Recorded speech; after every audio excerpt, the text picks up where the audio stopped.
bukan hanya dalam masalah sosial ekonomi, bahkan dalam sosial politik.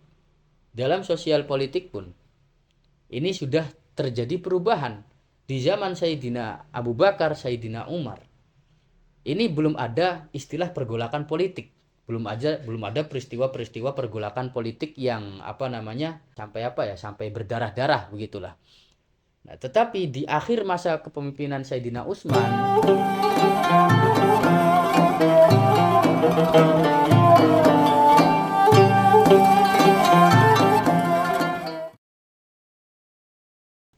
Bismillahirrahmanirrahim. Assalamualaikum warahmatullahi wabarakatuh. Waalaikumsalam warahmatullahi wabarakatuh. Bismillah walhamdulillah wassalatu wassalamu ala sayyidina Rasulillah wa ala alihi wa sahbihi wa man walah, amma ba'du. Alhamdulillah, pada malam hari ini, malam Ahad ya, ini merupakan pertemuan kedua tentang kajian dengan tema pengenalan tasawuf. Kemudian pada malam hari ini, tema yang akan saya bawa ini terkait dengan perkembangan tasawuf. Perkembangan tasawuf dari masa ke masa. Jadi tasawuf itu tidak tiba-tiba muncul begitu saja di tengah masyarakat muslim. Seperti yang kita lihat sekarang, ada kitab-kitabnya, menjadi sebuah disiplin ilmu, kemudian punya komunitas tarekat sufi, dan lain sebagainya. Tapi tasawuf ini muncul sedikit demi sedikit ke permukaan dari masa Rasulullah hingga zaman sekarang. Dan yang saya soroti itu bukan tentang ajarannya, karena ajaran tasawuf yang berisi tentang zuhud atau berisi tentang teknis wusul kepada Allah dan lain sebagainya, ini memang ajaran yang sudah ada sejak zaman Rasulullah dan sudah lengkap ketika Rasulullah masih hidup. Artinya kualitas ajaran tasawuf itu tidak bisa dipisahkan dari ajaran Islam, karena tasawuf merupakan bagian dari Islam itu sendiri. Sebagaimana dalam hadis yang diriwayatkan dalam salah satu hadis arba'in ya, di situ ada hadis tentang Islam, iman, dan ihsan. Nah, posisi tasawuf ini berada di posisi ihsan itu sendiri, begitu. Tetapi yang saya soroti ini adalah fenomena tasawuf yang muncul ke permukaan dan hadir di tengah masyarakat muslim. Ini akan menjadi fenomena yang beragam dan berubah-ubah dari zaman Rasulullah hingga masa-masa dan generasi selanjutnya. Dari tasawuf sebagai laku spiritual, karakter umat Islam di generasi awal, sampai kemudian tasawuf menjadi sebuah ilmu atau disiplin ilmu yang memiliki referensi, memiliki kitab-kitab atau buku-buku buku-buku yang bisa dirujuk, dan kemudian memiliki komunitas sendiri seperti tarekat-tarekat tasawuf yang tersebar sampai sekarang. Nah, ini yang menjadi pembahasan atau perbincangan kita pada malam hari ini. Jadi fenomena-fenomena itu tidak tiba-tiba muncul dalam satu waktu, tetapi fenomena ini mengalami perkembangan sedikit demi sedikit. Nah, kurang lebihnya seperti itu yang akan kita bincangkan pada malam hari ini. Selanjutnya, saya sendiri ini membagi tasawuf itu kepada 3 fase. Mungkin beberapa pengkaji tasawuf itu akan membagi tasawuf itu berbeda-beda. Fase-fase tasawuf itu akan diklasifikasikan dengan fase yang berbeda-beda. Tetapi saya hanya mengklasifikasikannya menjadi 3 fase karena melihat melihat sisi dari fenomenanya saja. Pertama itu adalah fase kelahiran tasawuf. Kemudian selanjutnya masuk ke fase berikutnya yaitu fase peremajaan, dan selanjutnya pada fase yang ketiga atau yang fase yang terakhir itu adalah fase keemasan. Nah, nanti setiap fase ini memiliki ciri khas yang berbeda-beda. Di fase kelahiran, ajaran tasawuf itu punya ciri khas sendiri. Kemudian pada fase selanjutnya dan fase selanjutnya lagi itu akan ada ciri khas tersendiri yang berbeda dengan fase-fase sebelumnya. Nah, inilah yang menjadikan fenomena bertasawuf itu beragam. Begitu. Pertama dari fase kelahiran tasawuf. Fase kelahiran tasawuf itu ya dimulai dari semenjak Rasulullah SAW membawa risalah kewahyuan. Karena seperti yang saya katakan di awal, tasawuf itu adalah ajaran yang termasuk dari bagian ajaran Islam. Tidak bisa dipisahkan dari ajaran Islam. Sederhananya tadi di hadis tentang iman, Islam, dan ihsan, posisi tasawuf ini berada di ihsan itu. Nah, di sini jadi tidak mungkin tasawuf itu terpengaruh oleh dunia luar, entah terpengaruh oleh peradaban Hindus atau terpengaruh oleh peradaban Yunani, terpengaruh oleh filsafat-filsafat barat klasik pada waktu itu, seumpama begitu. Artinya, kalaupun di dunia pada waktu itu, pada waktu Rasulullah menjadi seorang nabi, diutus menjadi seorang nabi, itu tidak ada peradaban, tidak ada peradaban Yunani kuno ataupun tidak ada filsafat-filsafat yang berkembang pada waktu itu, tasawuf akan tetap hadir dan akan tetap lahir. Karena kelahiran tasawuf itu berkaitan dengan munculnya ajaran Islam itu sendiri. Begitu. Baik. Rasulullah Shallallahu Alaihi Wasallam sebagai seorang Rasul yang bertugas untuk menyampaikan wahyu, juga di satu sisi beliau itu adalah seorang teladan. Kan begitu. Sebagai uswatun hasanah, teladan yang baik, teladan yang harus dicontoh oleh umatnya. Laqad kana fi Rasulillahi uswatun hasanatun liman yarju liqa Allah, kan begitu. Selanjutnya, selama hidupnya, masa hidup Rasulullah, beliau itu tidak pernah mengharapkan kehidupan dunia yang megah. Padahal beliau mampu. Kalau seumpama beliau ingin menjadi orang yang paling kaya di dunia, ataupun orang yang paling banyak hartanya di dunia, memiliki segalanya, itu Rasulullah mampu. Kenapa? Karena beliau posisinya seorang nabi. Bisa saja Rasulullah berdoa minta kepada Allah agar diberikan kekayaan yang tidak ada tandingannya di dunia ini. Buktinya, di satu hadis Rasulullah itu pernah bersabda bahwa aradoli Rabbi liyaj'ala batha Makkah dhahaban.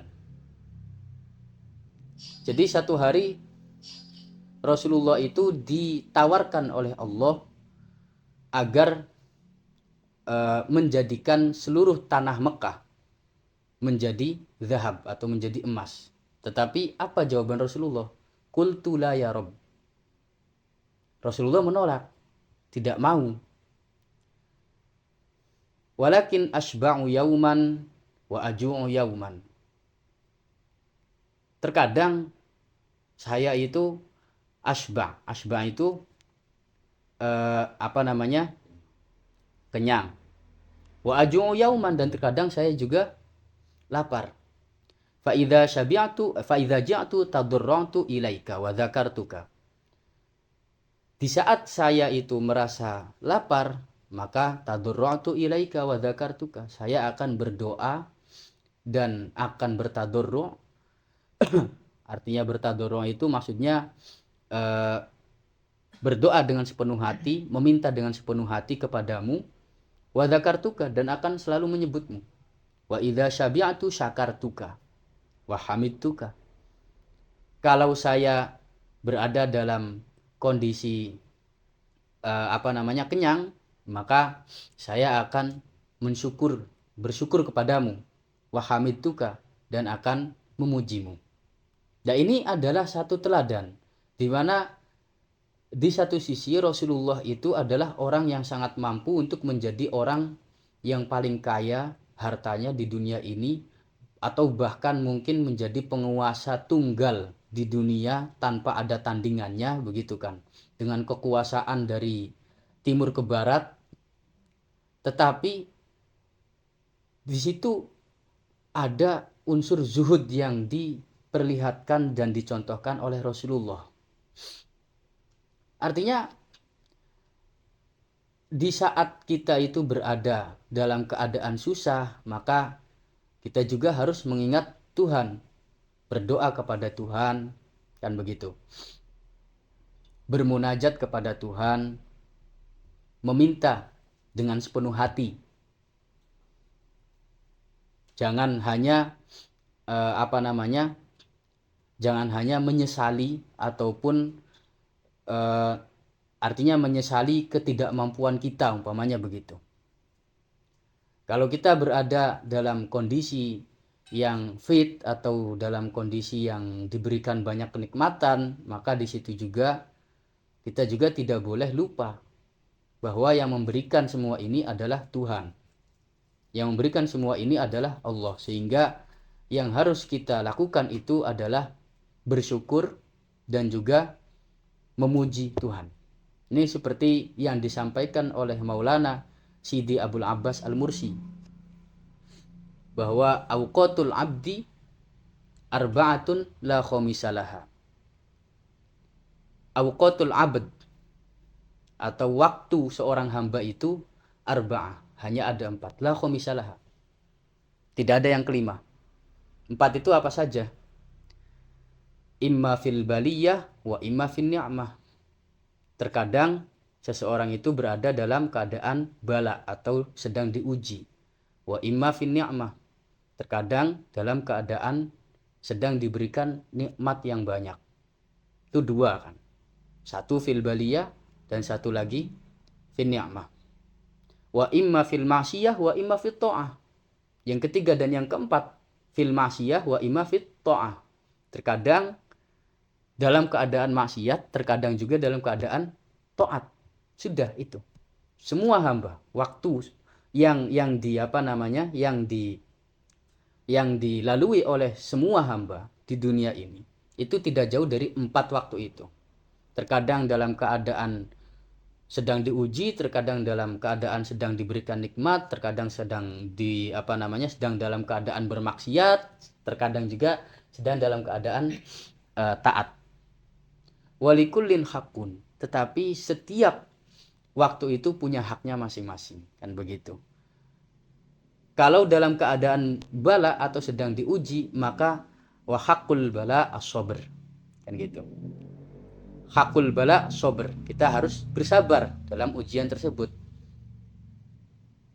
Kalau dalam keadaan sedang diberikan nikmat, maka hakun ni'mah asyukur, kita harus bersyukur. Kalau dalam keadaan bermaksiat, maka hakul maksiat al-i'adatu min qarin, segera bertaubat, kan begitu. Dalam keadaan dalam keadaan taat, maka haknya itu adalah istiqomah dalam ketaatan. Nah, itu persis seperti itu yang disampaikan oleh Maulana Sidi Abul Abbas Al-Mursi. Nah, selanjutnya ini dari satu hadis ini sebenarnya kita sudah bisa memotret bahwa perjalanan hidup Rasulullah itu tidak pernah jauh dari yang namanya mendekatkan diri kepada Tuhan. Punya harta, tidak punya harta, ya selalu mendekatkan diri kepada Tuhan. Itu yang dimaksud dengan zuhud, hakikat zuhud. Jadi zuhud itu berada di dalam hati. Itu yang dicontohkan oleh Rasulullah. Zuhud itu adanya di dalam hati. Meskipun punya banyak harta, tetapi hatinya itu tidak terikat dengan harta tersebut. Yang ada itu hanya bersyukur, memuji Tuhannya. Sehingga hartanya nanti akan dioperasikan atau digunakan, difungsikan untuk hal-hal yang bermanfaat. Ketika sedang dalam keadaan fakir ataupun miskin, tidak punya harta, tidak punya uang, juga tidak terus-terusan bersedih, begitu loh. Tetapi akan selalu ingat kepada Allah juga, meminta, berdoa, semakin mendekatkan diri kepada Allah. Itu yang dicontohkan oleh Rasulullah selama hidupnya. Rasulullah Shallallahu Alaihi Wasallam selama hidupnya itu dipenuhi dengan dua hal. Pertama, aqwal, kedua af'al. Qaul atau ucapan-ucapannya Rasulullah, kemudian af'al atau tingkah lakunya Rasulullah. Semua itu berisi mau'idhah atau pesan dan nasihat. Aqwal atau ucapan Rasulullah itu terkadang muncul sebagai sebuah hukum.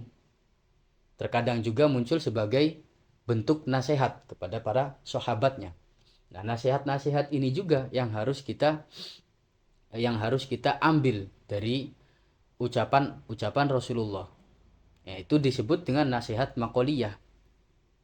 Sedangkan ahwal atau tingkah lakunya afal atau tingkah lakunya Rasulullah itu juga terkadang mengandung nasihat haliyah, begitu kan. Nah, Rasulullah selain sebagai seorang nabi, di satu sisi beliau juga seorang pemimpin masyarakat, kan gitu. Karena ketika Rasulullah itu pindah hijrah dari Mekah ke Madinah, beliau yang menjadi seorang presiden, kan gitu pada waktu itu ya. Menjadi seorang imam atau pemimpin masyarakat Madinah pada waktu itu. Di satu sisi beliau juga seorang mufti, karena setiap kali ada permasalahan yang berkaitan tentang hukum syariat, maka para sahabat itu akan syakwa atau mengadukan permasalahan tersebut kepada Rasulullah, kan begitu.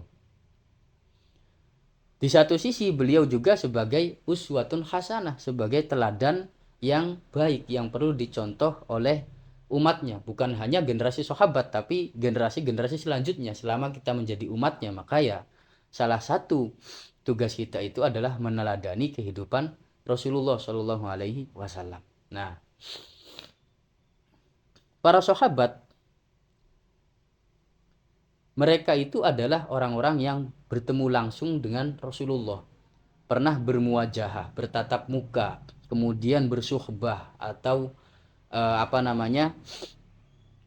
selalu mengikuti Rasulullah, sehingga para sahabat itu diwarisi keilmuan-keilmuan yang kualitasnya itu sudah melebihi kualitas mujtahid pada generasi-generasi selanjutnya, sufi-sufi pada generasi-generasi selanjutnya.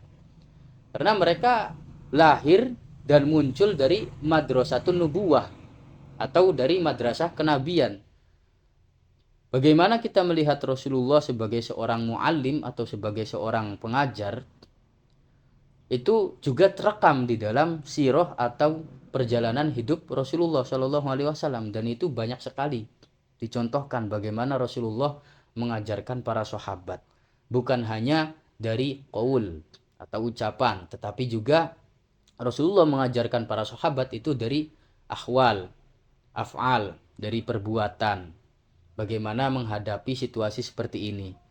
Nah, sederhananya, simpelnya seperti tadi, yang diajarkan Rasulullah Shallallahu Alaihi Wasallam kepada para sahabatnya itu adalah az-zuhud fid dunya, dalam artian tidak terikat hatinya terhadap dunia, hatinya tidak mencintai dunia, tetapi hatinya itu tetap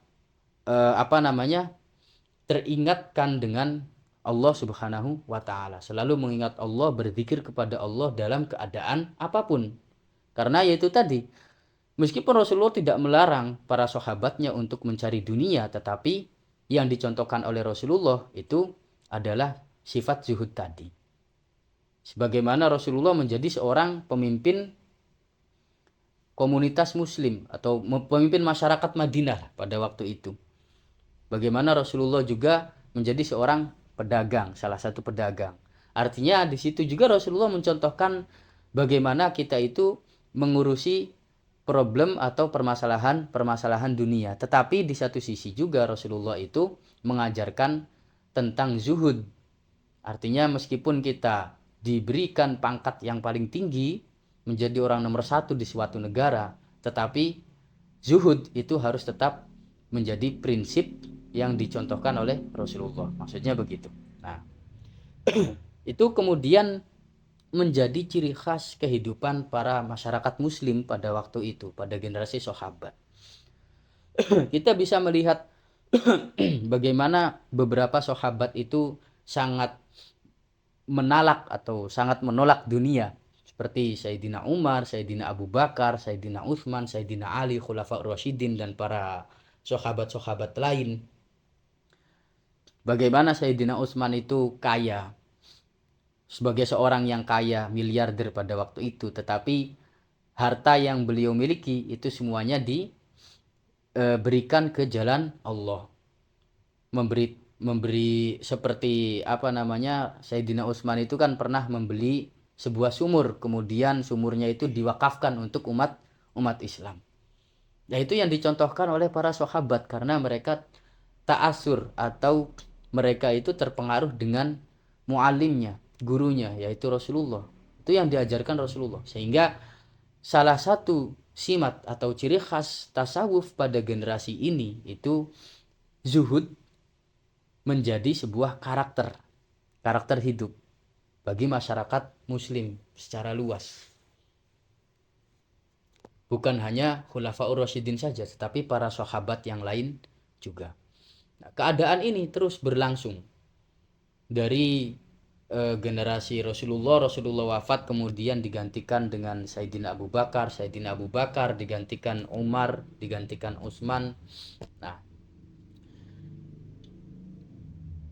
ini masih tetap menjadi karakter, maksud saya karakter zuhud itu masih tetap menjadi karakter yang menjadi ciri khas masyarakat muslim, sehingga pada waktu itu banyak sekali komunitas-komunitas yang muncul kemudian disebut dengan beberapa, ada yang menyebut komunitas ini Ahlus Sufah, ada juga komunitas yang disebut Ahlut Tawabin, Ahlul Buka. Disebut Ahlus Sufah karena hidupnya di masjid, sibuk belajar kepada Rasulullah, tidak pernah memikirkan urusan duniawi besok mau makan apa. Itu enggak kepikiran lah, maksudnya gitu.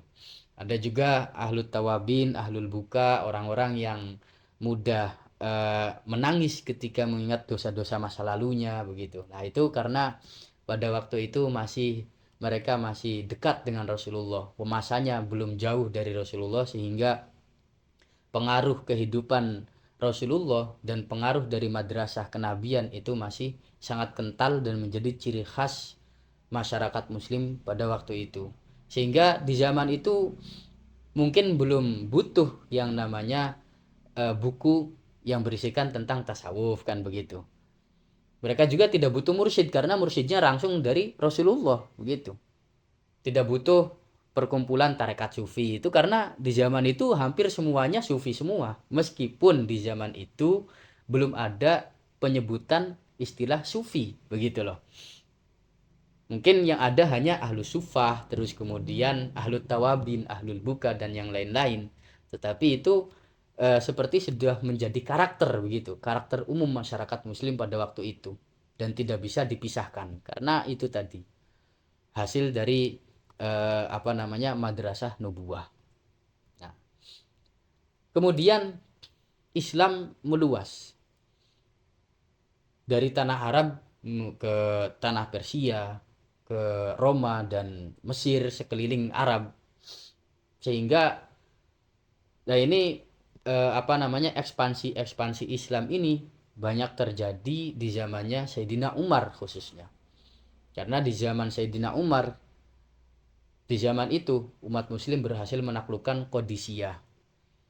Dengan kata lain, kalau Qadisiyah sudah jatuh, maka itu berarti pertanda bahwa Persia itu sudah jatuh dan sudah berada dalam kekuasaan umat Islam. Kemudian sebagian Bizantium atau Romawi Timur itu juga berhasil dikuasai oleh umat Muslim di zaman Sayyidina Umar dengan terjadinya perang Yarmuk. Yarmuk itu sekarang di daerah Jordan. Kemudian pada akhir-akhir masa kekhalifahan Sayyidina Umar juga sahabat Amr bin As berhasil menaklukkan Mesir, dan Palestina atau Al-Quds pada waktu itu juga berhasil menjadi menjadi salah satu wilayah dari Muslim. Nah, dengan meluasnya ekspansi Islam, otomatis populasi umat Muslim juga itu akan semakin banyak secara kuantitas. Tidak hanya kuantitas umat Islam saja yang semakin bertambah populasinya, tetapi juga dengan adanya dengan adanya ekspansi ini, maka pada akhirnya juga akan membentuk pola hidup umat Islam yang beragam. Karena tidak semua umat Islam pada zaman itu adalah orang-orang Arab, tetapi ada juga orang-orang Persia, orang-orang Roma, yang dulunya itu orang-orang Persia penyembah api, kemudian setelah Islam berhasil menaklukkan Persia, akhirnya mereka banyak yang masuk Islam. Orang-orang Bizantium atau Romawi Timur yang dulunya agamanya itu bukan Islam, kemudian pada berpindah ke agama Islam. Nah, tetapi gaya hidup dan pola hidup mereka juga tidak serta-merta ditinggalkan begitu saja. Mungkin orang Arab itu orang-orang yang tidak mengenal peradaban infrastruktur, tidak mengenal peradaban intelektual. Peradaban mereka itu hanya peradaban syair, karena mereka hidup di tengah gurun pasir yang gersang begitu kan, sehingga tidak mendukung untuk menjadi orang-orang yang memiliki peradaban infrastrukturnya tinggi seperti orang-orang Persia, kemudian orang-orang Syam atau Romawi Timur, Bizantium. Nah, tetapi orang-orang Persia yang pernah hidup dalam sebuah peradaban, orang-orang Bizantium yang pernah hidup dalam sebuah peradaban yang besar juga, itu mereka sudah mengenal gaya hidup mewah, pola hidup yang dipenuhi dengan glamor kan gitu. Nah, ini kemudian akhirnya menjadi permasalahan baru pada masa selanjutnya setelah terjadi ekspansi tersebut begitu. Nah, sehingga di sini tasawuf itu mulai masuk ke dalam babak baru begitu. Bukan hanya tasawuf sebenarnya, perjalanan ilmu-ilmu yang lain seperti fikih dan yang lainnya juga pada fase ini mulai masuk ke babak baru. Nah, disinilah mulai terjadi fase baru atau babak baru, bahwa tasawuf itu kemudian tidak hanya menjadi karakter, tetapi juga kadang-kadang menjadi atau mungkin lebih sering menjadi kritik sosial begitu. Nanti akan saya jelaskan selanjutnya bagaimana tasawuf itu menjadi kritik sosial. Yang jelas, dengan adanya perubahan pola hidup ini, maka pola hidup masyarakat Muslim juga itu tidak hanya menjadi orang-orang yang atau masyarakat yang hidup dalam keadaan sederhana, tetapi juga banyak orang-orang Muslim yang masih membawa pola hidup peradaban sebelumnya kan begitu. Mereka mengenal istilah kekayaan alam begitu, kemudian mereka mengenal istilah kemegahan infrastruktur dan yang lain-lain. Nah, ini juga yang kemudian akhirnya menjadikan orang-orang Arab pada waktu itu ikut serta untuk menjadi orang-orang yang sama seperti mereka begitu, terbawa dengan pola hidup orang-orang Persia, pola hidup sebagian orang-orang Romawi Bizantium atau Romawi Timur begitu loh. Nah, otomatis dengan perubahan pola hidup dan gaya hidup masyarakat muslim juga pada akhirnya di sini tasawuf itu bukan lagi menjadi karakter hidup masyarakat muslim, kan begitu. Karena dulu mungkin di zaman sahabat banyak hampir semua sahabat itu mengenal tentang zuhud, kan begitu, dan hakikat zuhud itu sendiri. Tetapi pada masa ini mulai banyak orang yang tidak mengenal tentang zuhud itu seperti apa sih, begitu loh. Banyak orang-orang yang terlahir dalam keadaan awam karena eh, apa namanya karena mungkin orang tuanya masih beragama non muslim sebelumnya, sehingga akhirnya mereka butuh pelajaran-pelajaran baru tentang Islam, begitu. Sehingga mereka juga perlu diperkenalkan dengan yang namanya zuhud. Tetapi yang paling jelas itu kehidupan nyentrik atau kehidupan glamor orang-orang muslim itu sudah mulai terlihat di masa-masa itu, begitu. Bukan hanya dalam masalah sosial ekonomi, bahkan dalam sosial politik. Dalam sosial politik pun ini sudah terjadi perubahan. Di zaman Sayyidina Abu Bakar, Sayyidina Umar, ini belum ada istilah pergolakan politik, belum ada peristiwa-peristiwa pergolakan politik yang yang sampai berdarah-darah, begitulah. Nah, tetapi di akhir masa kepemimpinan Sayyidina Utsman itu sudah mulai muncul kelompok muslim yang tidak yang merasa tidak puas lah dengan kepemimpinan atau kebijakan-kebijakan Sayyidina Utsman selama memimpin.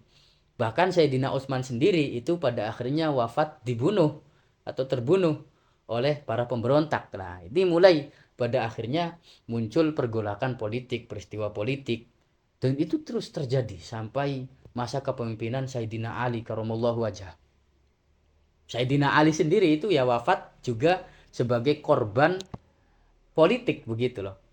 Nah, ini mulai banyak sekali problem, bukan hanya di permasalahan sosial ekonomi, tetapi juga di sosial politik, kemudian adat dan budaya dan yang lain sebagainya. Sebagian para sahabat yang masih hidup di zaman itu ada yang tidak mampu untuk menghindari situasi seperti ini. Karena mau tidak mau mereka harus masuk ke dalam permasalahan tersebut. Seperti Sayyidina Ali.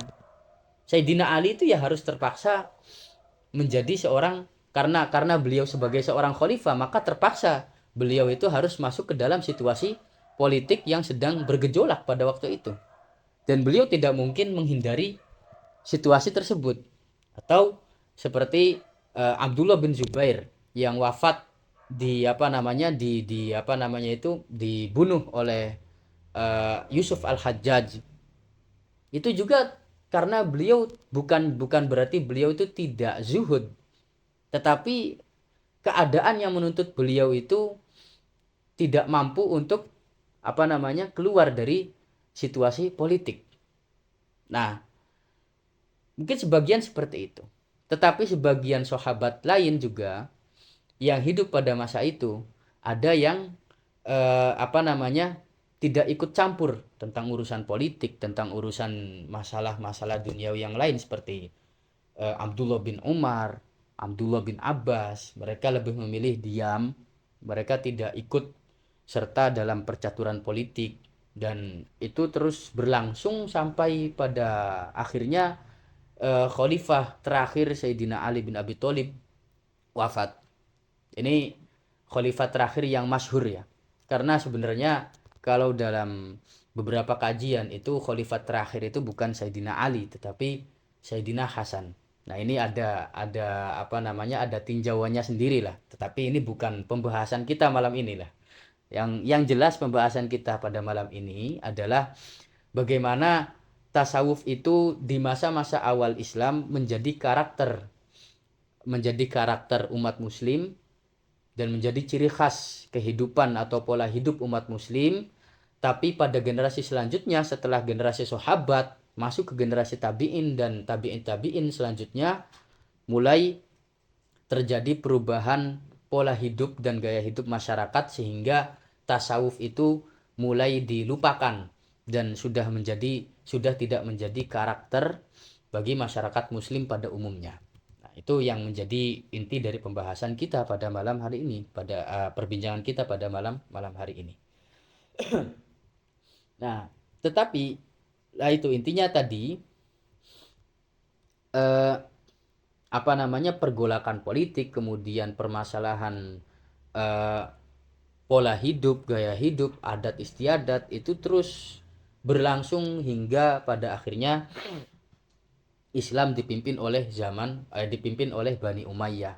Artinya terjadi pergantian sistem pemerintahan yang dulunya pemerintahan dengan kekhalifahan Khulafaur Rasyidin, kemudian berganti menjadi pemerintahan dinasti-dinasti atau kerajaan seperti dinasti Umayyah, dinasti Abbasiyah, diteruskan dengan dinasti Utsmaniyah. Ini dengan adanya pergantian sistem politik juga, maka secara otomatis juga akan ada lebih banyak lagi gejolak pemerintahan yang terjadi pada masa-masa selanjutnya. Juga pola hidup juga akan ikut berubah. Meskipun begitu, tetap saja masih ada orang-orang atau masyarakat muslim yang tetap melestarikan atau menjaga ajaran-ajaran tasawuf, melestarikan ajaran-ajaran zuhud yang pernah diwariskan oleh para sahabat. Nah, kemudian mereka, orang-orang yang tetap melestarikan ajaran-ajaran zuhud ini, kemudian mulai membentuk sebuah madrasah. Mereka merasa perlu untuk membentuk sebuah madrasah, mengajarkan kepada orang-orang awam, masyarakat awam, karena mereka melihat kebutuhan akan tasawuf itu sudah mulai sangat urgen. Karena tadi melihat bahwa karakter masyarakat muslim itu sudah mulai bergeser dari orang-orang yang memiliki hati yang zuhud dengan kehidupan yang sederhana meskipun berlimpah harta, tetapi kemudian bergeser menjadi orang-orang yang pola hidupnya itu glamor. Politiknya juga mulai bergejolak, banyak peristiwa-peristiwa politik. Nah, di sini mereka mulai merasa perlu untuk mengajarkan ajaran-ajaran zuhud, mengajarkan ajaran-ajaran tasawuf seperti sabar, tawakal, takwa, dan yang lain-lain. Nah, sehingga di sini mulailah muncul madrasah-madrasah yang berada di beberapa kota besar pada masa itu. Dan dari madrasah-madrasah ini pula muncul pemuka-pemuka tasawuf, tokoh-tokoh sufi di masa itu seperti Sayyidina Ali Zainal Abidin yang muncul di Madinah sebagai salah satu orang yang sangat dermawan, hidupnya dihabiskan untuk beribadah sampai beliau dijuluki sebagai As-Sajjad, orang yang senang bersujud.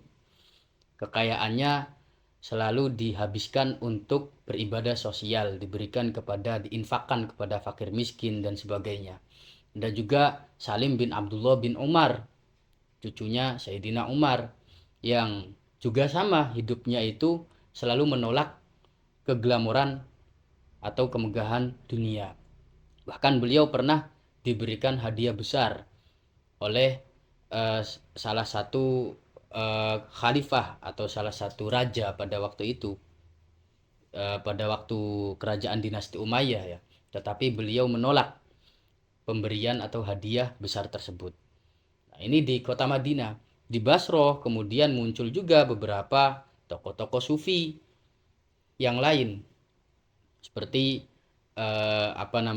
siapa itu Imam Hasan Al-Basri yang terkenal dengan tingkah laku akhlaknya, etikanya yang sangat baik ketika bermuamalah dengan manusia-manusia yang lain, juga ketika bermuamalah dengan semua makhluk, bukan hanya manusia.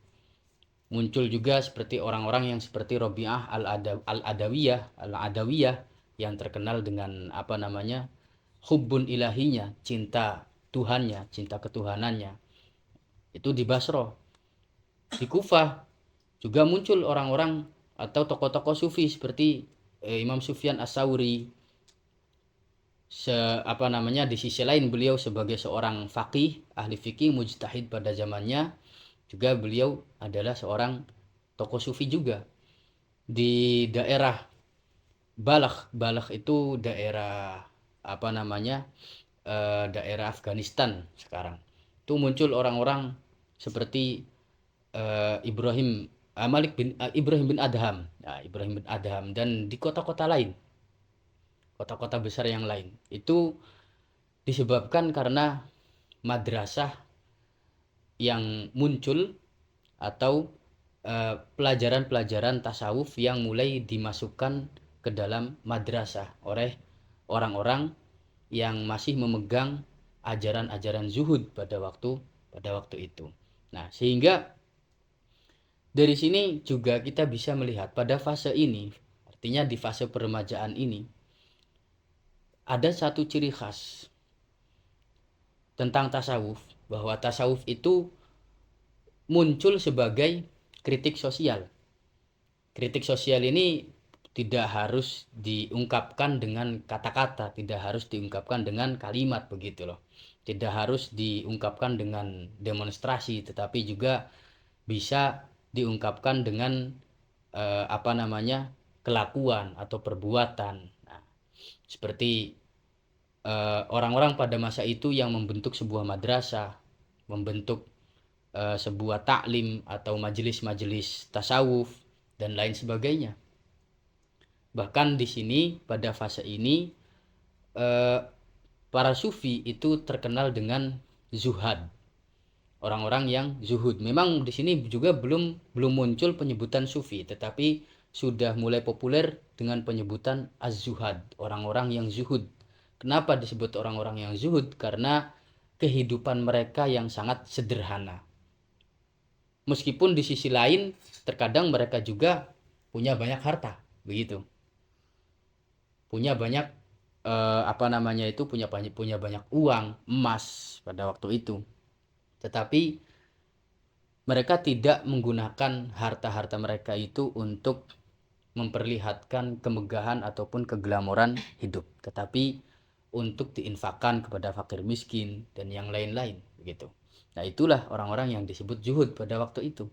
Bahkan yang lebih ekstrim lagi, ada beberapa komunitas zuhud atau zuhad yang terkadang dalam berpenampilan itu sangat sederhana sekali. Mereka hanya memakai jubah yang terbuat dari wool, dari kain, bukan dari kainnya tapi dari kulit kambing. Itu memperlihatkan bahwa hidup di dunia itu tidak harus dengan pakaian yang glamor atau dengan penampilan yang glamor, tetapi cukup dengan penampilan seperti itu, tetapi yang penting kita itu ingat dengan Tuhan. Nah, itu yang dicontohkan para zuhud pada waktu itu. Meskipun nanti pada masa-masa selanjutnya terkadang penampilan para sufi juga akan berbeda-beda. Ada yang berpenampilan dengan pakaian-pakaian yang mahal. Nah, itu juga mereka punya punya alasan sendiri. Karena yang paling penting itu intinya adalah zuhud itu berada di hati, begitu loh. Masalah penampilan, urusan penampilan itu urusan nomor 2. Mungkin ada yang berpenampilan sederhana, ada juga yang berpenampilan mewah. Itu tergantung, kadang menjadi menjadi titik tolak untuk kritik sosial sesuai pada masanya pada waktu itu, gitu loh. Kalau di masa Imam Syadzili itu kan malah Imam Syadzili itu orang yang sangat berpenampilan, ya, orang yang suka berpenampilan mewah. Baju-bajunya mahal kalau zaman sekarang gitu loh, jubah-jubahnya mahal. Itu juga ada alasannya. Kenapa? Karena pada waktu itu orang-orang yang zuhud, orang-orang sufi yang penampilannya itu sederhana, itu kadang mulai direndahkan, begitu loh. Makanya Imam Syadzili itu sebenarnya ingin mengangkat kembali derajat para sufi, begitu. Bahkan beliau pernah menyampaikan kepada salah satu murid-muridnya, bahwa jangan pernah meminta kepada orang lain, begitu. Artinya apa? Ya kamu itu ya harus bisa hidup mandiri, begitu. Jangan pernah i'timad atau berpegang kepada orang lain. Nah, di situ. Oke. Selanjutnya, ini kita mulai masuk kepada fase keemasan. Oke ya. Nah, fase peremajaan tadi itu terjadi setelah masa sahabat, kemudian generasi-generasi selanjutnya hingga akhir abad kedua Hijriah.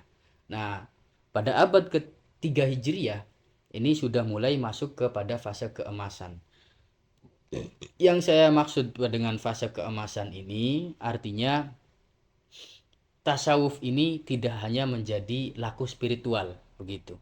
Tetapi juga pada fase ini, tasawuf sudah berhasil menjadi sebuah disiplin ilmu yang memiliki nilai ontologi, kemudian epistemologi dan aksiologi sendiri, begitu. Nah, ini juga termasuk salah satu perubahan fenomena tasawuf yang tadinya dulunya itu hanya sebatas karakter, begitu kan ya, karakter umat Islam di zaman sahabat, zaman Nabi, kemudian berubah menjadi sebuah kritik sosial, dan kemudian pada fase selanjutnya abad ketiga Hijriah ini mulai muncul disiplin ilmu tasawuf, mulai lahir disiplin ilmu tasawuf. Nah, dari situ saya melihat bahwa disinilah tasawuf itu sudah mulai sempurna, karena tidak hanya menjadi sebuah makna, tetapi juga menjadi sebuah sebuah istilah yang kemudian dibukukan, dikodifikasikan, dan diajarkan menjadi sebuah referensi untuk generasi-generasi selanjutnya, gitu. Pada abad ketiga Hijriah ini sebenarnya tidak hanya tasawuf saja yang masuk kepada babak keemasan, tetapi disiplin ilmu yang lain seperti fikih, ilmu tauhid, dan yang lain-lain ini juga mulai masuk kepada babak kodifikasi, fase kodifikasi, begitu. Karena memang di sini mulai muncul banyak sekali ulama dan mereka merasa perlu untuk membukukan membukukan ilmu-ilmu yang pernah mereka dapatkan. Nah, di sini juga para sufi juga mulai merasa butuh untuk membukukan ilmu-ilmu yang pernah mereka dapatkan juga. Nah, maka mulai muncullah ilmu tasawuf sebagai sebuah disiplin ilmu yang mandiri dan kemudian memiliki hubungan dengan ilmu-ilmu yang lain, begitu kan. Ya, sebagai makhluk hidup juga, yang namanya manusia itu sama dengan makhluk hidup yang lain, sama dengan hewan dalam hal pengetahuan. Tapi terkadang di satu sisi pengetahuan manusia juga berbeda dengan pengetahuan hewan. Kesamaannya di mana? Kesamaannya manusia dengan hewan itu sama-sama dibekali dengan panca indera. Sehingga dengan panca indera ini manusia itu mampu menangkap keadaan-keadaan yang berada di luar dirinya, kan begitu. Berada di luar dirinya tetapi masih dalam masih dalam alam indrawi, karena alat atau instrumen untuk menangkap pengetahuan ini adalah panca indera itu. Nah, ini juga sama seperti hewan. Hewan juga dibekali dengan panca indera. Bahkan sebagian hewan itu kadang panca inderanya lebih tajam daripada panca indera manusia, kan begitu. Ada yang penciumannya lebih tajam dari penciuman manusia, kan gitu. Nah, itu fakta, begitu loh. Ini bukan hanya hayalan atau bukan dongeng, kan begitu. Buktinya di beberapa kondisi saja manusia itu kadang membutuhkan pertolongan hewan untuk mencari jejak umpamanya, gitu loh, untuk menuntaskan kasus-kasus kriminal kan begitu. Nah, ini artinya kan ada kesamaan antara manusia dengan hewan, yaitu apa? Sama-sama dibekali panca indera. Nah, panca indera ini juga mampu menangkap menangkap pengetahuan-pengetahuan yang berada di luar diri manusia itu. Nah, tetapi apa yang membedakan antara manusia dengan hewan? Nah, perbedaannya itu ada di akal. Hewan meskipun punya panca indera, tetapi tidak punya akal. Manusia punya panca indera plus punya akal, dibekali akal juga. Nah, dengan akal ini manusia itu tidak hanya bisa menangkap pengetahuan indrawi saja, tetapi juga mampu menganalisis pengetahuan teoritis yang keberadaannya itu sudah berada di luar alam indrawi begitu. Mampu memproses maklumat-maklumat yang pernah didapatkan kemudian diproses sehingga dan diekstraksi menjadi sebuah ilmu pengetahuan yang baru kan begitu. Nah, di sini artinya terkadang satu ilmu itu juga saling berhubungan dengan ilmu yang lain. Terkadang satu ilmu itu bisa berhubungan dengan ilmu yang lain. Nah, yang paling penting itu bagaimana cara kita mengekstraksi ilmu tersebut atau maklumat tersebut. Seperti mungkin kita tidak sadar bahwa pengetahuan kita tentang rasa sakit itu diawali oleh rasa sedih kan begitu. Jadi kita merasa sedih, kemudian setelah itu kita tahu bahwa sedih itu menyakitkan gitu loh. Gitu ya. Tapi kita tidak sadar kan begitu kan. Nah, atau eh, bahagia gitu kan ya. Kita merasa bahagia. Setelah itu kemudian kita tahu, oh ternyata bahagia itu nikmat gitu loh. Enak gitu kan. Nah, ini kan terkadang kita itu tidak sadar bahwa sebenarnya ada pengetahuan yang bisa kita dapatkan dan kita ekstraksi dari pengetahuan yang lain kan begitu. Itu manusia begitu loh. Manusia yang mengaktifkan akalnya maksudnya begitu. Karena sudah ada bekalnya yaitu akal itu gitu loh. Tapi kalau hewan itu nggak mungkin bisa seperti itu gitu loh. Itu contoh sederhana loh ya maksudnya ya. Makanya artinya tidak tidak aneh jika kemudian kehidupan manusia itu berubah dari keilmuan-keilmuan yang hanya disebarkan melalui taklim atau majelis-majelis biasa, kemudian keilmuan ini berubah menjadi sebuah disiplin ilmu kan begitu. Ada bukunya, ada referensinya, karena ada daya intelektual atau intelijensi yang dimiliki oleh manusia dan itu tidak dimiliki oleh hewan. Hewan hanya punya panca indera, tetapi manusia itu dibekali dengan akal. Oleh karena itu, tidak aneh juga pada masa-masa selanjutnya muncul ilmu-ilmu yang beragam, disiplin ilmu yang beragam. Mungkin dulu kita tidak mengenal, kalau kita baca ini mungkin baca sejarah abad-abad pertengahan gitu kan, itu tidak ada yang namanya istilah ilmu sosiologi, psikologi gitu. Tapi pada masa-masa selanjutnya kan muncul ilmu sosiologi, kemudian muncul ilmu arkeologi, kan gitu. Muncul ilmu kodekologi dan ilmu-ilmu yang lainnya yang gigi itu. Iya, itu juga sebenarnya kan sebelum sebelum munculnya disiplin ilmu yang beragam seperti itu di dunia Islam juga sudah mulai muncul kodifikasi keilmuan. Itu sudah dilakukan oleh masyarakat muslim pada abad ketiga Hijriah, muncul ilmu fikih, ilmu usul fikih, kemudian ilmu tauhid atau ilmu kalam, disebut juga dengan ilmu kalam atau disebut juga dengan ilmu akidah, dan salah satunya juga ilmu tasawuf gitu. Karena pengetahuan manusia kalau menurut Ibnu Khaldun itu ada dua begitu loh. Akal manusia itu bisa menangkap dua hal. Pertama, bisa menangkap hal-hal yang sifatnya itu teoritis. Kedua, dia itu bisa menangkap hal-hal yang sifatnya itu emosional atau sentimental begitu. Yang hal-hal yang teoritis ini berhubungan dengan hal-hal yang berada di luar diri manusia. Nah, ini yang sifatnya itu teoretis ataupun empiris, itu berada di luar diri manusia. Nah, itu manusia juga bisa menangkap pengetahuan seperti itu, sehingga akhirnya muncul ilmu seperti fikih, usul fikih. Itu kan berada di luar diri manusia semua, nggak ada yang ada dalam diri manusia, itu nggak ada, kan gitu. Sosiologi itu berkaitan dengan apa? Itu berkaitan dengan masyarakat sosial, kan.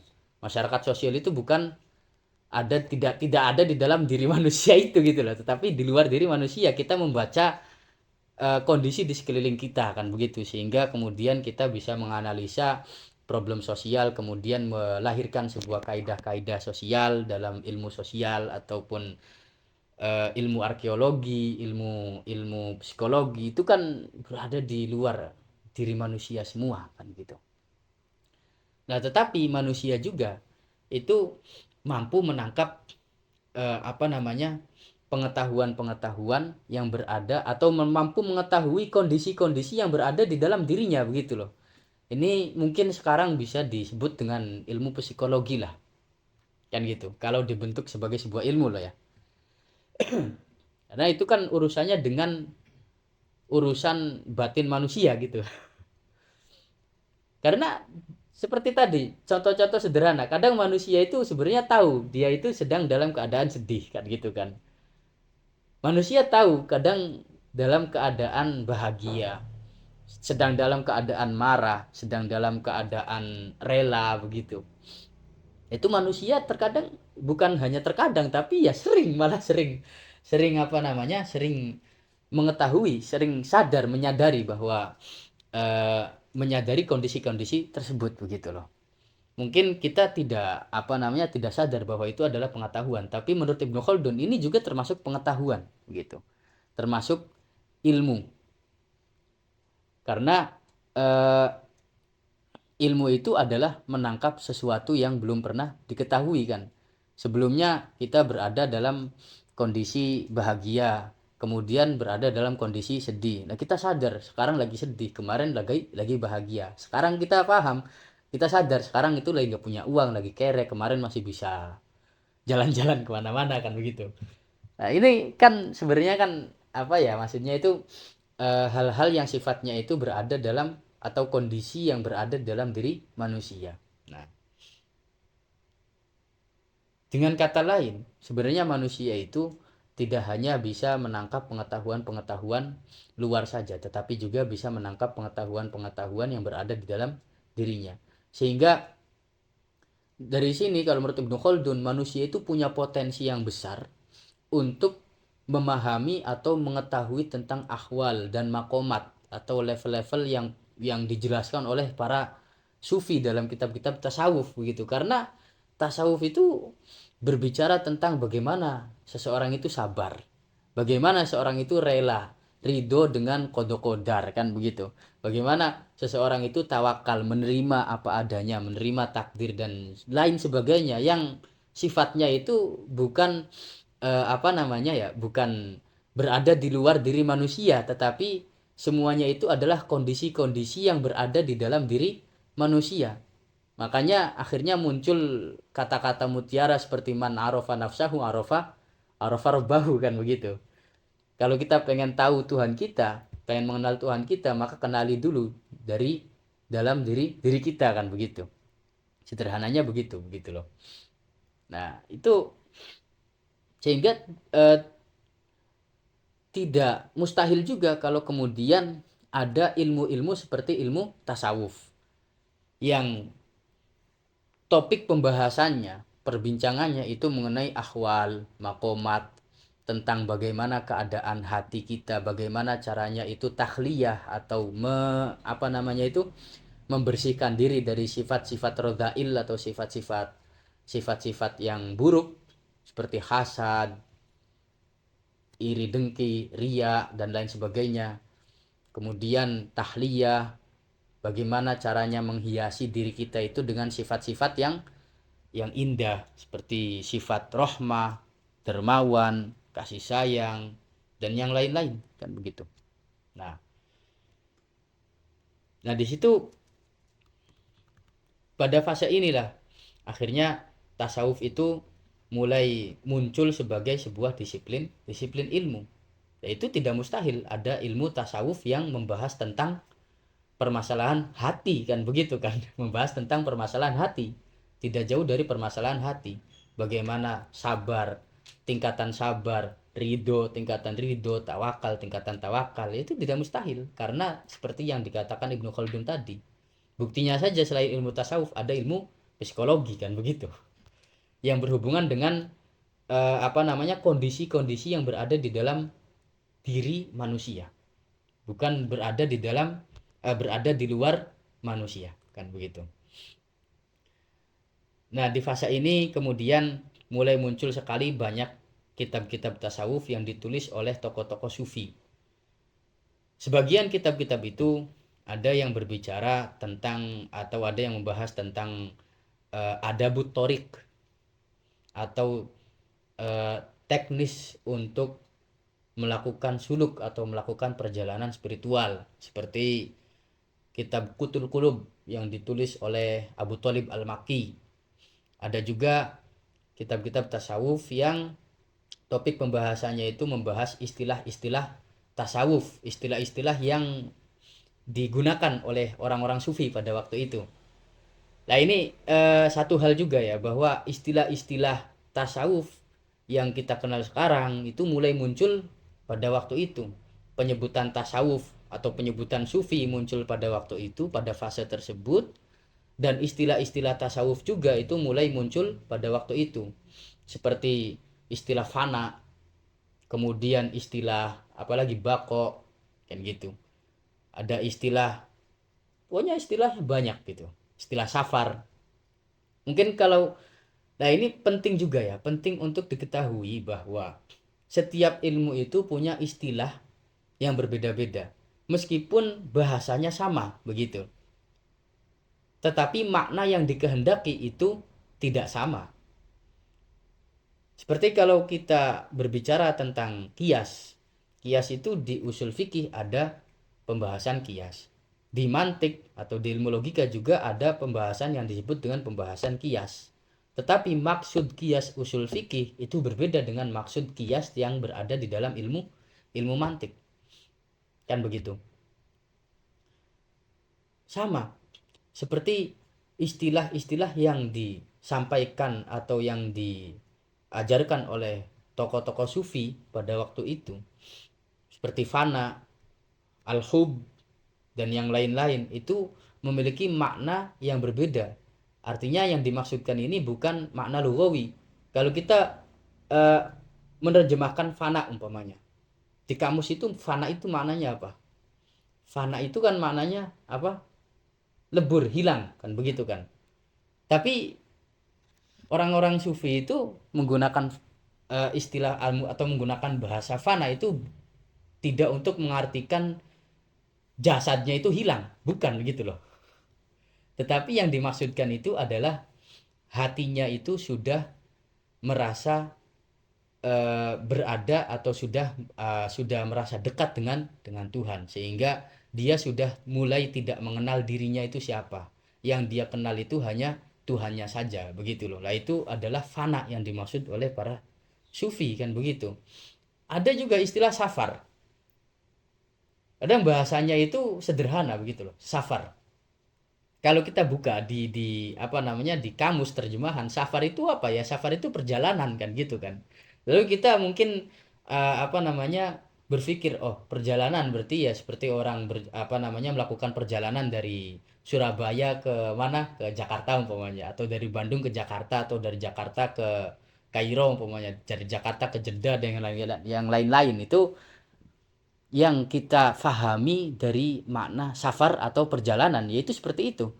Artinya perpindahan jasad dari satu tempat ke tempat yang lain, kan begitu. Tetapi safar yang dimaksudkan oleh ahli tasawuf atau tokoh-tokoh sufi itu bukan perpindahan jasad dari satu tempat ke tempat yang lain, tetapi yang dimaksud itu adalah irtiqaun ruhi, perpindahan roh dari satu makom ke makom yang lain, itu yang disebut dengan safar. Hingga mereka menggunakan istilah yang masyhur itu seperti istilah al-asfarul arba'ah, perjalanan 4 level, maksudnya begitu. Al-asfarul arba'ah. Safar awal atau perjalanan pertama itu perjalanan tentang at-takhalli gitu kan. Bagaimana caranya manusia itu menghilangkan sifat-sifat buruk yang ada dalam dirinya, menghilangkan sifat hasad, menghancurkan sifat pemarah, menghancurkan sifat yang lain-lain, sifat-sifat yang dianggap rodhail atau sifat-sifat yang dianggap buruk. Nah, ini membutuhkan waktu yang lama. Mungkin tidak hanya 1 tahun, 2 tahun, mungkin bisa bertahun-tahun kan begitu. Makanya disebut safar karena apa namanya? Untuk berpindah dari satu makom roh ke makom roh yang lain itu butuh waktu yang tidak sedikit begitu loh. Butuh waktu yang sangat panjang. Dari safar yang pertama ke safar yang kedua itu butuh waktu yang lama. Dari takholi ke safar yang kedua, safar yang kedua itu maksudnya adalah safarut tahalli. Artinya bagaimana caranya manusia itu memperindah dirinya dengan sifat-sifat yang baik, sifat-sifat seperti rohmah, kasih sayang, dermawan, dan yang lain-lain lah, pokoknya begitu. Nah, dari safar yang kedua kemudian berpindah ke safar yang ketiga atau stasiun ketiganya itu disebut dengan safar apa namanya? Tajalli. Nah, di safar tajalli ini kemudian manusia bisa menyaksikan apa namanya? Menyaksikan keagungan Tuhan yang tidak pernah terbatas. Kebesaran Tuhan yang tidak ada tandingannya, keindahan Tuhan yang tidak ada tepinya, dan semuanya itu serba Tuhan. Allah, Allah dan Allah begitu. Nah, apa yang dia dapatkan ini selama perjalanan di safar yang keempat ini, kemudian di safar yang ketiga ini, kemudian apa namanya? Dibawa ke safar yang terakhir, safar yang keempat. Safar yang keempat itu maksudnya adalah rujuk, balik lagi ke bumi gitu loh. Jadi ruhnya itu ke atas, kemudian balik lagi ke bumi. Kenapa balik lagi ke bumi? Ya untuk disampaikan apa yang pernah dia, pengetahuan yang pernah dia saksikan. Peristiwa yang pernah dia saksikan ketika di safar yang ketiga tadi, ketika dia itu tajalli. Nah, dari situ kemudian terkadang juga disebut dengan al-mi'rajur ruhi, mi'raj. Makanya kalau ada beberapa wali atau ada penceramah yang pernah bilang ada seorang wali yang mampu melakukan mi'raj 70 kali sehari semalam. Itu maksudnya itu bukan mi'raj jasad dan waruhan, tetapi mi'raj ar-ruhi itu gitu loh. Yang saya jelaskan dengan al-asfarul arba'ah, maksudnya begitu. Jadi ruhnya naik ke atas dari takholli ke tahali, tahali ke tajalli, kemudian balik lagi ke bumi. Wasbir nafsaka ma'al ladzina yad'una rabbahum bil ghadati wal 'ashyi yuriduna wajha. Jadi kalau sudah sampai di bumi ya sudah bersabar, ruh kamu itu masih harus berada di bumi. Bersabarlah bersama orang-orang yang alladzina yad'una rabbahum bil ghadat wal 'ashyi yuriduna wajha. Bersabarlah bersama orang-orang yang selalu menyembah Allah, beribadah kepada Allah, bermunajat kepada Allah siang dan malam, yuriduna wajah, mereka hanya apa namanya, tidak memiliki motif apa-apa kecuali motifnya itu adalah hubbun ilahi itu, yuriduna wajah ay wajhallahi subhanahu wa ta'ala begitu. Nah, di sini akhirnya juga muncul beberapa kitab yang apa namanya, kitab-kitab tasawuf yang membahas atau membicarakan tentang pengetahuan-pengetahuan yang didapatkan ketika berada dalam alam tajalli. Seperti sebagian kitab-kitabnya Ibnu Arabi, seperti Futuhatul Makkiyah, terus kemudian Fususul Hikam, kemudian apalagi itu seperti At-Tadbiratul Ilahiyah fil Mamlakatil Insaniyah, Insya'ud Dawair, dan yang lain. Itu adalah kitab-kitab tasawuf yang isinya itu berisi tentang ulumul kasyaf wal faid, atau ilmu-ilmu pengetahuan yang beliau dapatkan ketika dalam keadaan tajalli. begitu. Nah, tapi ada juga kemudian kitab-kitab yang menjaminkan antara adabut thoriqah dan juga istilah-istilah seperti makomat, ahwal, seperti kitabnya Imam Ghazali, Ihya Ulumuddin. Pokoknya ciri khas tasawuf di fase ini itu sudah mulai lengkap lah. Jadi bukan hanya sebagai laku spiritual, tetapi juga tasawuf mulai dibukukan, mulai didokumentasikan dalam sebuah buku, dikodifikasikan sampai sehingga menjadi disiplin ilmu yang mandiri, kan begitu. Nah, ini terus kemudian tradisi penulisan tasawuf baik tentang adabut thoriq ataupun tasawuf yang membahas tentang ahwal wal maqamat dan pengetahuan-pengetahuan yang pernah didapatkan dalam alam tajalli itu terus berlangsung tradisi seperti itu hingga generasi-generasi selanjutnya. Maka kita juga akhirnya mengenal orang-orang seperti Ibnu Athaillah, Maulana Ibnu Athaillah As-Sakandari yang karya-karya atau tulisan-tulisannya itu banyak eh, banyak yang berjudul tentang atau bergenre tasawuf, kan begitu. Seperti Lataiful Minan, Lataiful Minan As-Sughra, kan gitu ya. Tajul Arus, Manazilus Sairin. Ada juga Al-Hikam. Al-Hikam itu isinya tentang makom spiritual atau perjalanan spiritual Ibnu Athaillah As-Sakandari. Dari mulai seorang orang yang gemar beramal, kemudian menjadi orang yang bukan tidak gemar beramal, kemudian menjadi orang yang tetap beramal tetapi hatinya itu tidak terikat dengan amal tersebut. Makanya di awal hikam itu beliau mengatakan min alamatil i'timad 'alal amal nuqsanur roja min wujudiz zalal. Atau dengan kata lain beliau sudah mulai memahami arti ikhlas begitu. Terus kemudian ketika naik level lagi ada hikmah atau kata mutiara yang lain dan terus pada akhirnya diakhiri dengan munajat. Karena munajat itu berarti menandakan bahwa orang tersebut sudah merasa dekat sekali dengan Allah. Makanya disebut munajat. Munajat itu artinya memanggil dari jarak yang dekat kalau dalam bahasa Arab. Kalau munada itu memanggil dari jarak yang jauh, kan begitu. Makanya disebut munajat karena beliau merasa sudah dekat dengan Allah begitu. Yaitu Al-Hikamnya Ibnu Athaillah As-Sakandari. Juga ada kitab-kitab yang lain seperti Qawaidut Tasawuf karyanya Syekh Muhammad Zarruq, atau tokoh-tokoh sufi yang lain seperti Ibnu Ajibah Al-Hasani. Dan pada fase ini juga muncul tafsir-tafsir sufi. Nah, begitu. Artinya tafsir-tafsir sufi ini lebih ke tafsir-tafsir isyari atau tafsir yang tidak melandasi, bukan tidak melandasi ya, tapi sumbernya itu menggunakan dalalatul isyarah gitu. Dalalatul isyarah itu hubungannya dengan pelajaran usul fikih. Saya tidak akan menjelaskannya di sini karena ini bukan pelajaran usul fikih begitu. Yang jelas tafsir-tafsir sufi itu karakternya itu ya tafsir-tafsir isyari. Seperti kemarin saya pernah membahas Imam Qushairi ya. Pernah membincangkan tentang Imam Qushairi yang menafsiri alladzina jatanabut togut.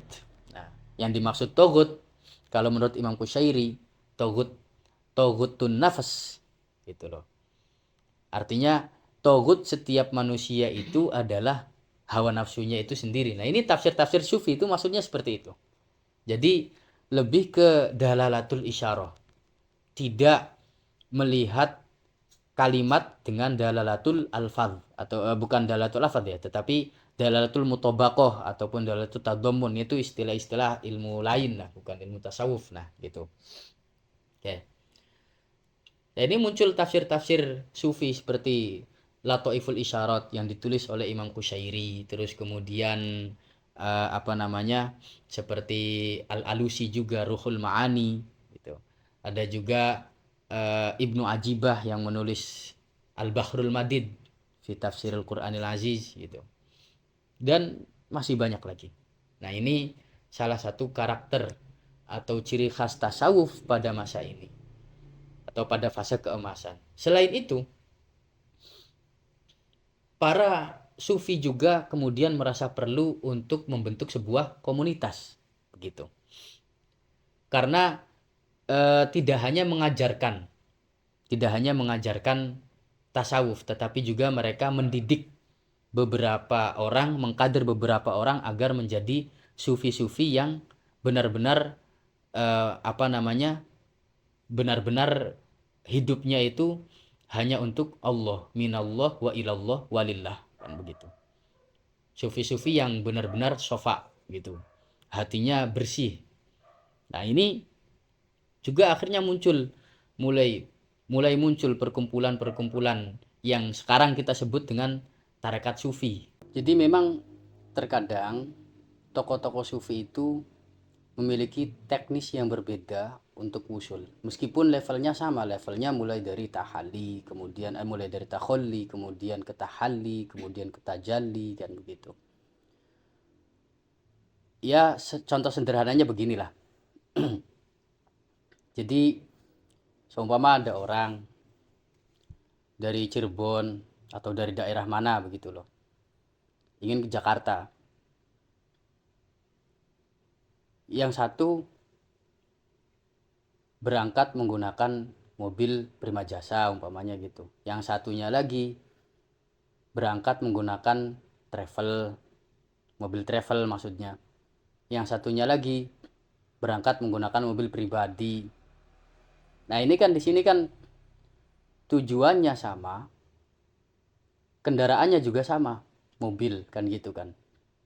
Tapi kemudian akan ada deskripsi yang berbeda gitu. Orang yang menaiki Prima Jasa nanti akan mendeskripsikan berbeda dengan orang yang menaiki travel, dengan orang yang menaiki mobil pribadi. Ketika ditanya umpamanya kamu berangkat ke Jakarta naik apa? Kalau saya sih lebih enakan travel gitu loh. Kenapa? Ya karena begini kan gitu. Yang satunya lagi ditanya, oh kalau saya sih lebih enakan juga Prima Jasa umpamanya gitu, karena pelayanannya begini kan gitu.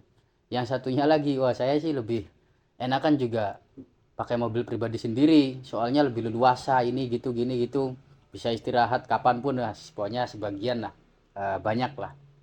Nah, itu juga ya seperti itu kurang lebihnya sederhananya. Jadi beberapa sufi itu kadang wiridnya sama, tetapi cara wiridnya yang berbeda. Kadang seperti itu. Kata Syekh Abdul Qadir Al-Jailani, kalau wirid kalau kita itu pengen mengimplementasikan ala bidzikrillah tatmainnul qulub, maka berzikirlah dengan suara jahar, dengan suara yang keras gitu. Kenapa? Karena kalau kita berzikir dengan suara keras, maka nanti hati kita itu akan tersentuh dengan suara zikir tersebut, sehingga kita akan mulai menguasai diri kita untuk selalu mengingat Tuhan, kan begitu. Tapi kalau menurut kalau kata Imam Muhammad Bahauddin An-Naqsyabandi, nanti beda lagi. Kata Syah Muhammad Bahauddin An-Naqsyabandi, zikir yang paling baik itu adalah zikir sirri, berzikir dengan suara yang sangat lirih sekali. Tidak ada yang mendengarnya kecuali saya dengan Tuhan saja. Bahkan malaikat juga tidak mampu mendengar suara zikir tersebut. Karena itu lebih menguasai diri kita untuk selalu mengingat Tuhan. Kalau kata Syekh Abdul Qadir, al-faqirus sabur khairun minal ghani syakur. Orang fakir yang bersabar itu lebih baik daripada orang kaya yang bersyukur, kan gitu. Tapi kalau kata Imam Ja'far Shadiq, al-ghaniyus syakur khairun minal faqiris sabur. Orang kaya yang bersyukur itu lebih baik daripada orang fakir yang bersabar. Tapi kan intinya semuanya sama saja. Berzikir dengan suara keras ataupun dengan suara lirih, ya intinya kan tujuannya sama, agar kita itu mengingat Tuhan, dan ala bidzikrillahi tatmainnul tatmainul qulub, agar hati kita juga tenang dengan mengingat Tuhan tersebut, kan begitu. Hanya tekniknya saja yang berbeda-beda, kan begitu.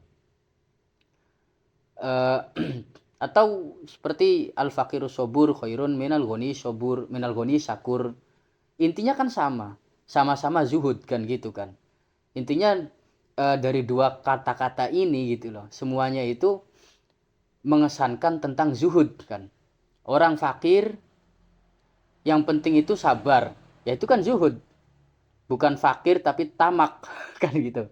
Tamak untuk mencari dunia karena merasa nggak punya harta, akhirnya hidupnya disibukkan untuk mencari harta, kan begitu kan. Sampai akhirnya lupa dengan Tuhan, kan begitu. Al-Ghaniyus Syakur juga sama kan, intinya kan di sini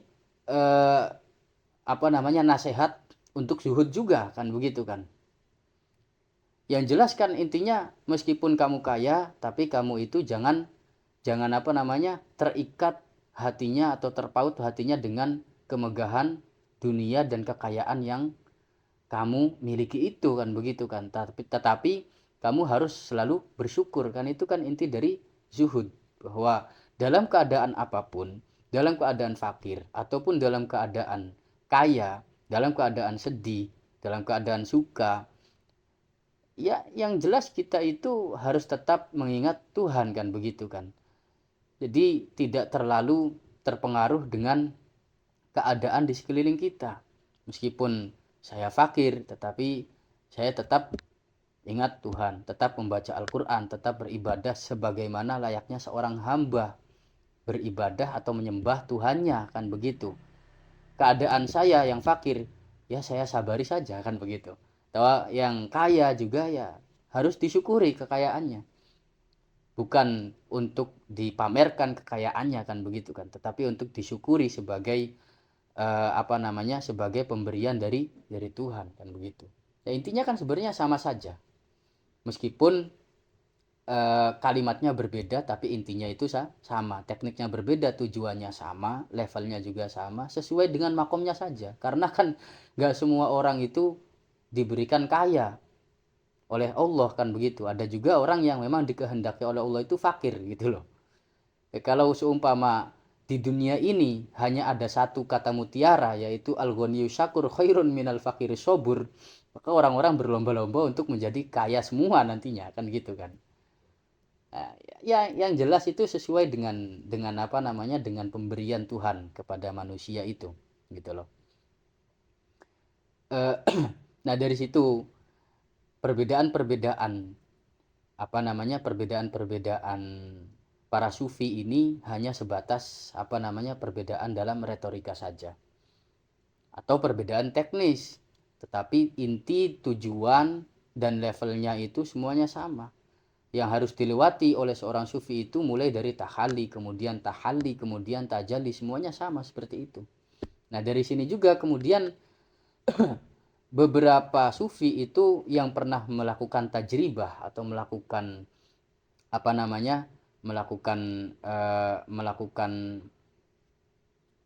cara-cara tertentu untuk wusul, kemudian mereka juga merasa perlu untuk mengajarkan cara-cara tersebut, cara-cara yang sudah pernah dilakukan oleh tokoh-tokoh sufi tadi, sehingga kemudian para sufi ini membentuk sebuah komunitas membentuk sebuah perkumpulan yang kemudian sekarang kita kenal dengan tarekat sufi. Sebelum itu, sebelum abad ketiga Hijriah maksud saya, itu ya komunitas sufi itu cuma disebut dengan zuhad, kan begitu kan, atau ahlus sufah atau ahlul buka, kan begitu. Kalaupun ada komunitas-komunitas lain itu hanya sesuai dengan madrasah-madrasahnya saja, siapa pengajarnya, umpamanya Abu Yazid Al-Bustami umpamanya begitu, atau pengajarnya itu Al Hasan Al Basri. Nanti yang Abu Yazid Al Bustami lebih dikenal dengan komunitas Toifuriyah, karena maksudnya itu mereka adalah murid-muridnya Abu Yazid Al Bustami, dan seperti itu. Nah, baru muncul di abad-abad ketiga itu muncul sebuah perkumpulan tarekat sufi. Mulai muncul tarekat Qadiriyah yang dirintis oleh Syekh Abdul Qadir Al-Jailani. Kemudian Selanjutnya ada tarekat Rifaiyah yang dirintis oleh Sidi Syekh Ahmad Ar-Rifai. Ada juga tarekat Naqsyabandiyah yang dirintis oleh Syekh Muhammad Bahuddin An-Naqsyabandi.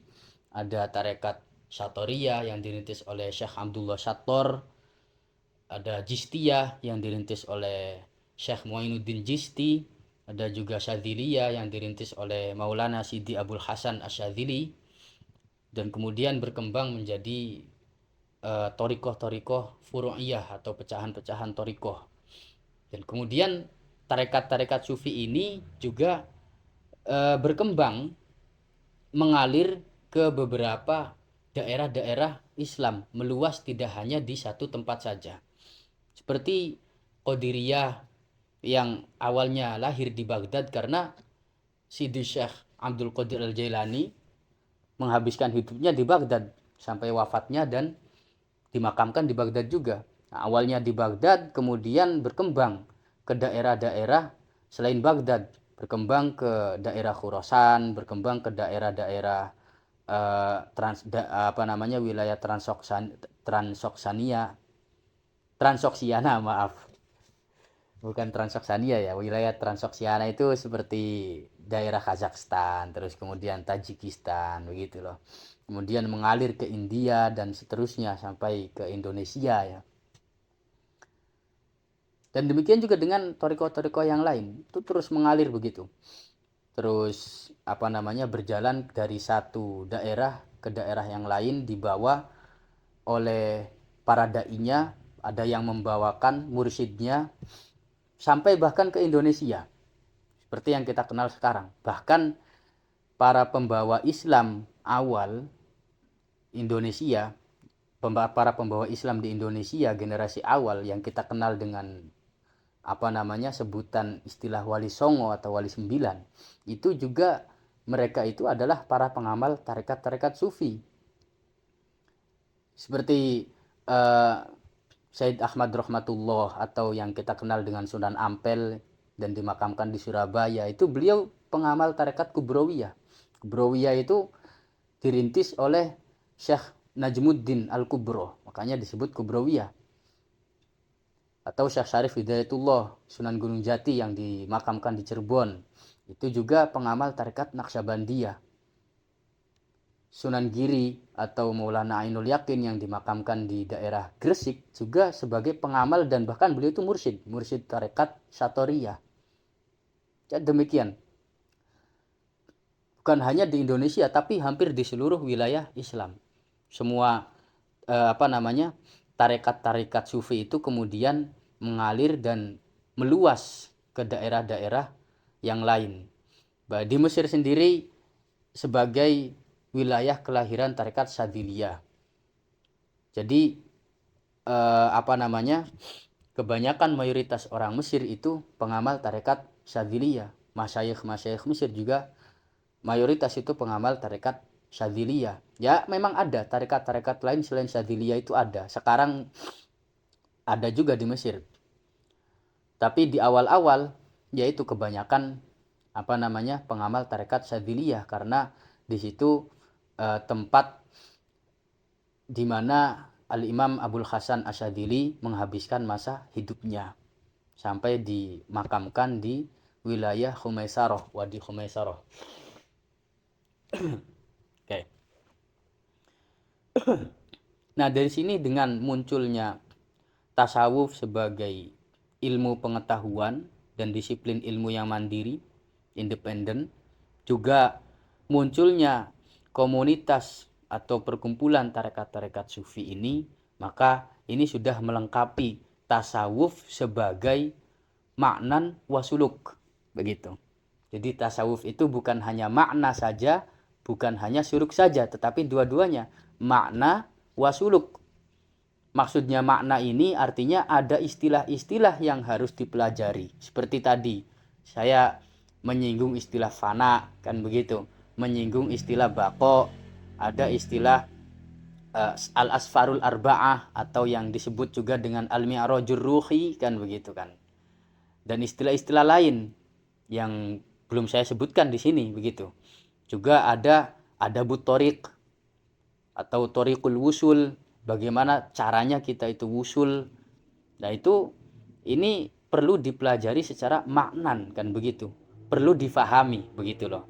Tapi di sisi lain juga tidak hanya difahami, tetapi dipraktekkan, memulai perjalanan spiritual begitu. Nah ini yang disebut dengan suluk begitu.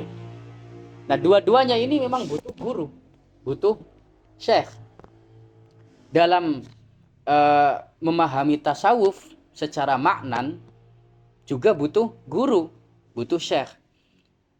Dan ketika memahami tasawuf sebagai suluk atau mulai melakukan perjalanan spiritual juga butuh mursyid, asyaikhul mursyid, butuh syekh yang membimbing atau guru yang membimbing perjalanan spiritualnya dari satu level ke level yang lain, dari level takholli ke level tahalil, tahalli ke level tajalli, dan demikian seterusnya. Sehingga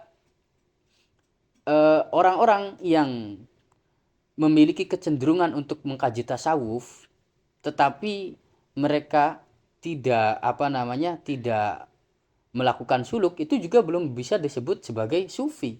Meskipun sebagian dari mereka ini mampu menjelaskan tentang wahdatul wujudnya Ibnu Arabi umpamanya, atau mampu menjelaskan tentang pembahasan-pembahasan atau topik-topik tasawuf yang lain lah, mereka tetap saja belum bisa disebut sebagai sufi karena belum memulai suluk. Nah di situ pentingnya pentingnya suluk itu di situ. Artinya tidak hanya memahami tasawuf sebagai makna, tetapi juga mulai melakukan perjalanan spiritual. Dan itu butuh mursyid juga untuk melakukan perjalanan spiritual. Untuk melakukan asfarul arba'ah tadi umpamanya, dari satu level ke level yang lain, itu butuh mursyid. Gak sah kalau seumpama ada seorang yang mulai melakukan perjalanan spiritual tapi tanpa adanya mursyid, itu gak sah. Syekh Abdul Halim Mahmud, Syekhul Azhar, itu padahal beliau sudah menjadi Syekhul Azhar, tetapi beliau itu masih melakukan pencarian syekh atau melakukan pencarian mursyid agar bisa melakukan al-asfarul arba'ah tadi.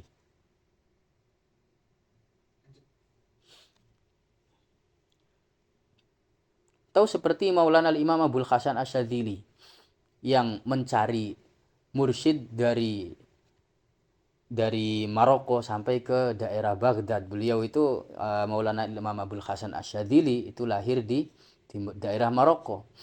Tapi beliau ingin melakukan suluk atau melakukan perjalanan spiritual, maka beliau mencari mursyid, mencari wali kutub pada waktu itu. Sampai ke Baghdad. Dari Baghdad pulang lagi ke Maroko lagi sampai akhirnya bertemu dengan Maulana Abdus Salam bin Mashish. Nah di situ beliau mulai menjadi murid dari Maulana Syekh Abdus Salam bin Mashish dan mulai melakukan suluk atau perjalanan spiritual dari satu makom ke makom yang lain sampai akhirnya beliau berhasil menjadi orang-orang yang makomnya diangkat derajatnya oleh Allah Subhanahu wa Ta'ala. Kayak itu saja yang bisa saya sampaikan untuk perkembangan tasawuf ini. Intinya tasawuf itu fenomena ya, maksudnya fenomena bertasawuf itu memang berubah-ubah dari satu masa ke masa yang lain.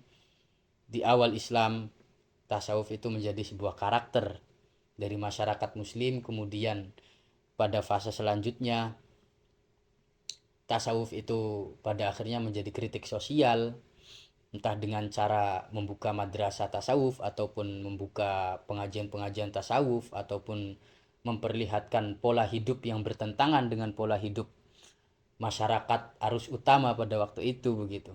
Dan kemudian akhirnya menjadi sebuah disiplin ilmu yang mandiri, memiliki memiliki kitab-kitab yang bisa kita rujuk sampai sekarang seperti Risalah Kusyairiyah, Latoiful Minan, Manazilus Sairin, Ihya Ulumuddin, qutul qulub dan yang lain sebagainya. Kemudian tasawuf itu juga menjadi kemudian para sufi juga membentuk sebuah perkumpulan yang kita sebut sekarang sebagai tarekat sufi. Nah, disinilah tasawuf sudah mulai sempurna secara fenomena, maksudnya begitu. Meskipun setiap zaman itu pasti akan ada inhiraf atau pasti akan ada penyelewengan tentang tasawuf, itu tidak dipungkiri begitu loh. Tapi penyelewengan terhadap tasawuf ini ya tidak hanya terjadi, penyelewengan itu tidak hanya terjadi di tasawuf saja, bahkan di fikih juga ada kan begitu, di akidah juga ada. Itu sih tergantung orangnya kan begitu, bukan masalah tasawufnya begitu loh, tapi itu urusan orangnya.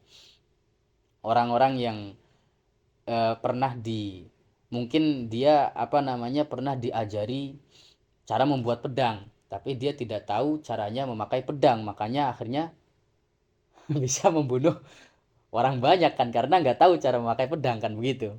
Atau diajarkan bagaimana caranya membuat tembakan senapan, tapi dia tidak tahu cara menggunakan senapan itu, ya otomatis kan bisa saja itu membunuh orang-orang yang tidak berdosa, yang tidak bersalah kan begitu, akhirnya korbannya banyak. Nah, ini pasti akan ada seperti itu tidak hanya di masalah tasawuf begitu ya, dalam artian ini tidak bisa kita jadikan hujjah atau argumen untuk menyudutkan tasawuf. Tasawuf itu banyak inhirafnya atau banyak sesatnya atau apa. Enggak, bukan di tasawuf saja. Hampir di semua sektor kehidupan masyarakat itu pasti ada yang diselewengkan begitu loh. Kekuasaan atau amanah ya ada saja yang diselewengkan kan gitu kan. Ada saja orang yang enggak amanah kan begitu. Ya banyak lah. Jadi ya enggak perlu dibesar-besarkan maksud saya. Tapi yang jelas secara fenomena yaitu tasawuf sudah mengalami fenomena sudah mengalami fase kesempurnaan atau fase keemasan dengan hadirnya tasawuf sebagai sebuah disiplin ilmu yang bisa diajarkan di madrasah-madrasah hingga sampai sekarang. Ada referensinya juga, memiliki sisi ontologi, sisi epistemologi dan aksiologi juga. Juga tasawuf hadir sebagai tarekat sufi kan begitu kan, perkumpulan tarekat sufi yang mengajarkan bagaimana caranya usul ilallah, bagaimana sang mursyid itu membimbing muridnya untuk melakukan al-asfarul arba'ah tadi contohnya begitu loh. Nah begitu kurang lebihnya seperti itu. Assalamualaikum warahmatullahi wabarakatuh. Waalaikumsalam warahmatullahi wabarakatuh.